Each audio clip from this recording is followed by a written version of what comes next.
Hello. Hello ಗುರುಗಳೇ. ನಮಸ್ಕಾರಮ್ಮ ತಾಯಿ. ನಮಸ್ಕಾರ ಗುರುಗಳೇ. ಹೇಳಮ್ಮ. ನಾನು ಬೈಲಹೊಂಗಲ ತಾಲೂಕದಿಂದ ಮಾತಾಡೋದ್ರಿ. ಎಲ್ಲಿಂದಮ್ಮ? ಬೈಲಹೊಂಗಲದಿಂದ ರೀ. ಬೈಲಹೊಂಗಲ, ಬೆಳಗಾವ್. ಬೆಳಗಾವಿ ಡಿಸ್ಟಿಕ್ ರೀ, ಬೈಲಹೊಂಗಲ ತಾಲೂಕು ರೀ. ಬೆಳಗಾವ್ ಡಿಸ್ಟಿಕ್, ಬೈಲಹೊಂಗಲ ತಾಲೂಕು. ಓಕೆ ಅಮ್ಮ, ನಮಸ್ಕಾರಮ್ಮ. ಹೇಳಮ್ಮ. ನಮಸ್ಕಾರ ಗುರುಗಳೇ. ಓಕೆ ಅಮ್ಮ. ಪೂಜೆ ಮಾಡ್ತಾ ಇದ್ರಿ ನಮ್ಮ ರಾಯರಿಗೆ? ರಾಯರನ್ನ ಪೂಜೆ ಮಾಡ್ತಾ ಇದ್ದೆ.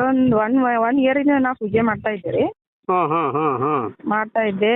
ಬಟ್ ಎಲ್ಲ ಒಳ್ಳೇದಾಗಿತ್ತು. ನಮ್ಮ ಮನೆಯವ್ರಿಗೆ ಆರಾಮ್ ಇದ್ದಿದ್ದಿಲ್ರಿ. ಓಕೆ ಅಮ್ಮ. ಕೋವಿಡ್ ಅಟ್ಯಾಕ್ದಿಂದ ಅವರಿಗೆ ಹುಷಾರಿರ್ಲಿಲ್ಲ. ಅವ್ರು ಕೋಮಾಕ್ ಹೋಗಿದ್ರು.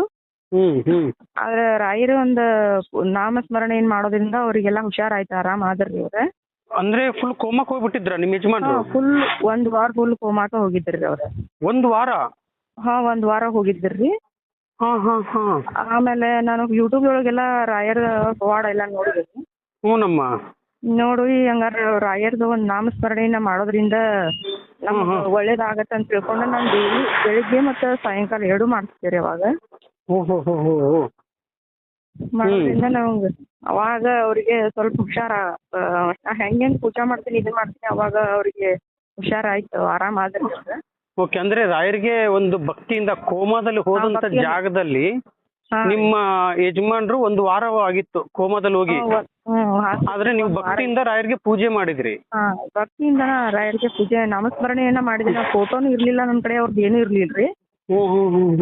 ಬರೀ ಅವ್ರ ಹೆಸರಿನಿಂದ ನಾಮಸ್ಮರಣೆ, ಶ್ರೀ ಗುರು ರಾಘವೇಂದ್ರಾಯ ನಮಃ ಅಂತ ಅಷ್ಟೇ ನಾನು 108 ಸತಿ ಜಪ ಮಾಡ್ತಿದ್ದೆ ರೀ. ಓಕೆ ಅಮ್ಮ. ಡೈಲಿ ಜಪ ಮಾಡ್ತಿದ್ದೆ ರೀ. ಮಾಡೋದ್ರಿಂದ ಅವ್ರಿಗೆ ನಾನು ಪೂಜೆ ಮಾಡೋದ್ರಿಂದ ಅವ್ರಿಗೆ ಹೆಂಗ ಟೈಮ್ ಹೋದಂಗ ಅವ್ರಿಗೆ ಹುಷಾರಾಯ್ತು ರೀ. ಓಕೆ ಅಮ್ಮ. ಹುಷಾರಾಯ್ತು. ಆಮೇಲೆ ಅವ್ರ ಮನೆಗೆ ಬಂದು ಇವಾಗೆಲ್ಲ ಚೆನ್ನಾಗಿದಾರ್ರಿ. ಚೆನ್ನಾಗಿದಾರೆ, ಒಳ್ಳೇದಾಗ್ಲಿ. ಈಗ 4 ಕಿಲೋಮೀಟರ್ ವಾಕಿಂಗ್ ಹೋಗಿ ಬರ್ತಾರ್ರಿ. ಅಬ್ಬಾ, ಇದು ರಾಯರ್ ಪವಾಡಲ್ಲಮ್ಮ ತಾಯಿ. ರಾಯರ್ ಅವ್ರಿಗೂ ರಾಯರ್ ಮೇಲೆ ಬಾಳ್ ಭಕ್ತಿ ರೀ. ಅವರು ದೇವ್ರ ಇದು ಅಂದ್ರೆ ಏನು ನಂಬ್ತಿದ್ದಿಲ್ರಿ ಅವ್ರ. ಈಗ ಅವ್ರಿಗೂ ಒಂದ್ಸತಿ ಮಂತ್ರಾಲಯಕ್ಕೆ ಕರ್ಕೊಂಡ್ ಹೋಗಿ ಬಂದೇರಿ ನಾನು. ರಾಯರ್ ಬರ್ತೀನಿ ಅಂತ ಬೇಡ್ಕೊಂಡಿದ್ದೆ ರೀ. ಆರಾಮ್ 10 ದಿನ ಬರ್ತೀವಿ ಅಂತ ಬೇಡ್ಕೊಂಡಿದ್ರು. ನಾ 3 ಸತಿ ಹೋಗಿ ಬಂದ್ರಿ ರಾಯರ್ ಕಡೆ. ಒಳ್ಳೇದಮ್ಮ, ಒಳ್ಳೇದು. ಸೇವೆ ಮಾಡಿ ಬಂದೆ ರೀ. ಆನಂತರ ಇವಾಗ ನನ್ನ ಮಕ್ಕಳದ್ದು ಎಜುಕೇಶನ್ ಸ್ವಲ್ಪ ಹಿಂದಿರ್ತೈತ್ರಿ. ಫಸ್ಟ್ ಹುಡುಗ ಸೆಕೆಂಡ್ PUC 2 ವಿಷಯಕ್ಕೆ ಹೋಗಿದ್ದು ರೀ ಅವನು. ಯಾರಿಗೆ? ನಿಮ್ಮ ಮಗಂದು? ನಮ್ಮ ಮಗನ್ರಿ. ಸಬ್ಜೆಕ್ಟ್ ಹೋಗಿತ್ತು ಅಂದ್ರೆ ಫೇಲ್ ಆಗಿದ್ರಾ? ಫೇಲ್ ಆಗಿದ್ರಿ ಅವನ. ಆಮೇಲೆ ನಾನು ರಾಯರಿಗೆ ಹೋದ್ ಸತಿ ಒಂದ್ ಮಂತ್ ಆದ್ರೆ ನಾ ಹೋಗಿ ಬಂದ್ವಿ. ಅವಾಗ ರಾಯರ್ ಕಡೆ ಬಿಟ್ಕೊಂಡು ಬಂದಿದ್ದೆ ನಾನು.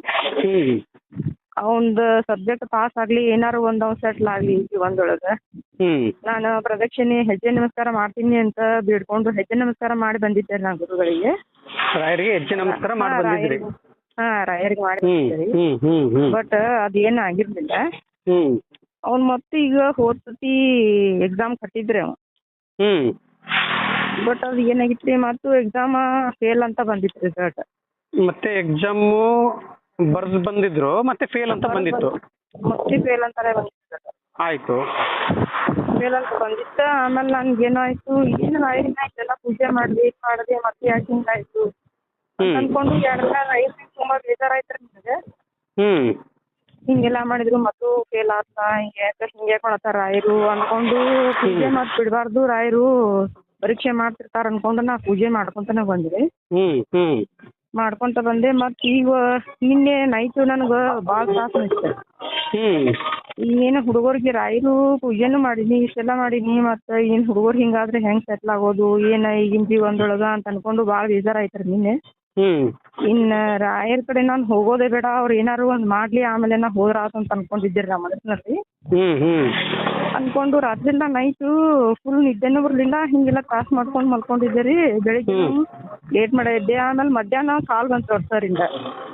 ಮಧ್ಯಾಹ್ನ ಟೈಮಲ್ಲಿ? ಮಧ್ಯಾಹ್ನ ಟೈಮ್. ಯಾರ ಕಡೆಯಿಂದ ಬಂತಮ್ಮ? ಅವ್ರ ಸ್ಕೂಲ್ ಸರ್ ಮಾಡಿದ್ರಿ, ಕಾಲೇಜ್ ಸರ್ ಮಾಡಿದ್ರಿ ಫೋನ್. ಕಾಲೇಜ್ ಸರ್ ಫೋನ್ ಮಾಡಿದ್ರಿ ನಿಮಗೆ ಪೇರೆಂಟ್ಸ್ಗೆ? ಅವನಿಗೆ ಕಾಲ್ ಮಾಡಿದ್ರಿ ಅವ್ರ, ಹುಡುಗನಿಗೆ ಕಾಲ್ ಮಾಡಿದ್ರು ಅವ್ರು. ಮಾಡಿ ಇಲ್ಲ ಅದು ಒಂದು ಸಬ್ಜೆಕ್ಟ್ ಪಾಸ್ ಆಗಿದೆಪ್ಪ ನಿಂದ. ಪಾಸ್ ಆಗಿದೆ ಅಂತ ಹೇಳಿದ್ರು? ಪಾಸ್ ಆಗಿದೆ ಅಂತ ಹೇಳಿದ್ರು. ಅಂದ್ರೆ ನೀವು ರಾಯರಿಗೆ ಏನಂತ ಕೇಳ್ಕೊಂಡಿದ್ರಿ? ನಾ ರಾಯರಿಗೆ ಇನ್ನ ಇಷ್ಟ ಸಲ ನಾ ಪೂಜೆ ಮಾಡೀನಿ, ಮತ್ 3 ಸತಿ ಬಂದು ನಾನು ಪ್ರದಕ್ಷಿಣೆನು ಮಾಡೀನಿ, ಬೇಡ್ಕೊಂಡಿದ್ದೀರಿ ನಿಮ್ ಕಡೆ. ಓಹೋ, ಅಂದ್ರೆ ರಾಯರಲ್ಲಿ ಕೇಳ್ಕೊಂಡಿದ್ರಿ ನೀವು? ಕೇಳ್ಕೊಂಡಿದ್ದೀರಿ, ನಾನು ಇನ್ನು ನೈಟ್ ಅನ್ಕೊಂಡಿದ್ದೇನೆ. ರಾತ್ರಿ ಟೈಮಲ್ಲಿ ಏನ್ ತಂದೆ? ರಾತ್ರಿ ಅಂದ್ರೆ ನಾಳೆ ರಿಸಲ್ಟ್ ಅಂದ್ರೆ ಏನ್ ತಂದೆ, ನಿನ್ಗೆ ಇಷ್ಟು ಭಕ್ತಿಯಿಂದ ನಾನು ಪೂಜೆ ಮಾಡ್ತಾ ಇದ್ದೀನಿ, ನನ್ನ ಮಗನ ಸಬ್ಜೆಕ್ಟ್ ಒಂದು ಪಾಸ್ ಆಗ್ಲಿಲ್ಲಲ್ಲ ತಂದೆ ಅಂತ ನೀವು ರಾಯರಲ್ಲಿ ಕೇಳ್ಕೊಂಡಿದ್ದೀರಾ. ಆದ್ರೆ ಬೆಳಗ್ಗೆ ನೆಕ್ಸ್ಟ್ ಡೇ ಬೆಳಗ್ಗೆ ಮತ್ತೆ ಸ್ಕೂಲ್ ಕಾಲೇಜು ಏನೊಂದು ಟೀಚರ್ ಸರ್ ಫೋನ್ ಮಾಡಿ ಇಲ್ಲ ನಿಮ್ಮ ಮಗ ಪಾಸ್ ಆಗಿದ್ದಾನಂತ ಕರೆ ಮಾಡಿದ್ರು. ಅಂದ್ರೆ ಇಲ್ಲಿ ನೀವು ರಾಯರಲ್ಲಿ ಕೇಳ್ಕೊಂಡಿದ್ದೀರಲ್ಲ? ರಾಯರನ್ನ ಕೇಳ್ಕೊಂಡಿದ್ದೀರಿ ನೀ ನೈಟ್ ಎಲ್ಲ ಮಾಡೀನ್ರಿ. ನೀವ್ ಇನ್ ಹೆಂಗ ಅವನ ಜೀವನ ಇದು ಮಾಡ್ತೀರಿ? ಅವ್ನ ಈ ಸತಿ ಎಕ್ಸಾಮ್ ಕಟ್ರಿ ಹೆಂಗ್ ಪಾಸ್ ಆಗ್ತಾನ? ಇನ್ನ 20 ಎಕ್ಸಾಮ್ ಆಗಿತ್ರಿ ಅವಂದ.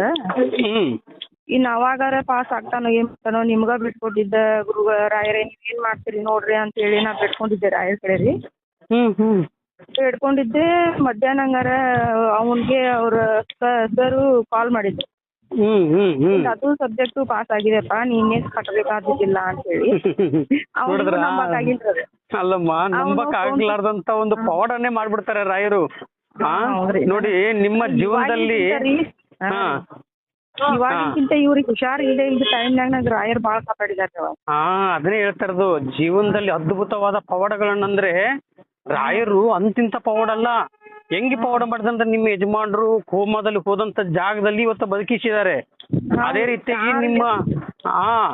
ರೀತಿಯಾಗಿ ನಿಮ್ಮ ಮಗನಿಗೆ ಜೈ ಶ್ರೀರಾಮ್, ನಿಮ್ಮ ಮಗನಿಗೆ ಎಕ್ಸಾಮ್ ಫೇಲ್ ಆಗಿದ್ದು ಮತ್ತೆ ರಿಟರ್ನ್ ಪಾಸ್ ಮಾಡ್ತಿದಾರಂದ್ರೆ ಇದು ಎಂತ ಅದ್ಭುತವಾದ ಪವಾಡ ಅಂದ್ರೆ. ಫೇಲ್ ಆಗಿದ್ದಾನೆ ನಿಮ್ಮ ಮಗ, ಆದ್ರೆ ರಾಯರಲ್ಲಿ ಕೇಳ್ಕೊಂಡಿರೋದು ಒಂದೇ ಒಂದು, ಏನ್ ಕೇಳ್ಕೊಂಡಿದ್ದೀರಾ? ನನ್ನ ಮಗ ಯಾಕಪ್ಪ ಹಿಂಗ್ ಮಾಡ್ತಾ ಇದ್ದೀರಾ, ಪಾಸ್ ಮಾಡಿಸಿ ತಂದೆ ಅಂತ ಕೇಳಿದಕ್ಕೆ ಬೆಳಗ್ಗೆ ಎದ್ದ ತಕ್ಷಣನೇ ಕಾಲೇಜ್ ಕಡೆಯಿಂದ ನಿಮ್ಮ ಮಗ ಪಾಸ್ ಆಗಿದ್ದಾನಂದ್ರೆ ಇದು ರಾಯರ ಪವಾಡ ಅಲ್ವಾ ತಾಯಿ? ರಾಯರ ಪವಾಡನ ರೀ ನನಗೆ. ಅದಕ್ಕೆ ಬಹಳ ಖುಷಿ ಆಯ್ತು ತಾಯಿ ನನಗೆ. ಅದಕ್ಕೆ ರಾಯರ್ನ ನಂಬಿ ಕೆಟ್ಟವರು ಯಾರು ಇಲ್ಲ. ರಾಯರ್ನ ನಂಬಿ ಲಕ್ಷಾಂತರ ಜನರ ಬದುಕನ್ನೇ ಬದಲಾಯಿಸಿದಂತ ಮಹಾನ್ ಗುರುಗಳು ಗುರು ರಾಘವೇಂದ್ರ ಸ್ವಾಮಿಯವರು.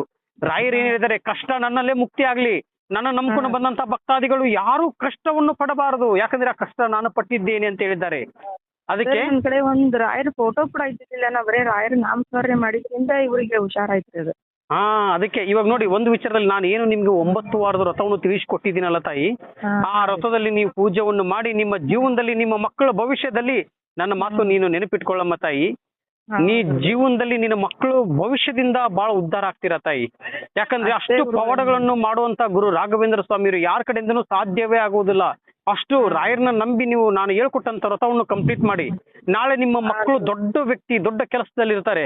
ಇವತ್ತು ಫೇಲ್ ಆಗಿದ್ದಾನೆ ನನ್ನ ಮಗ ಅಂತಂದು ಕೊರಗಬೇಡಿ ನೀವು.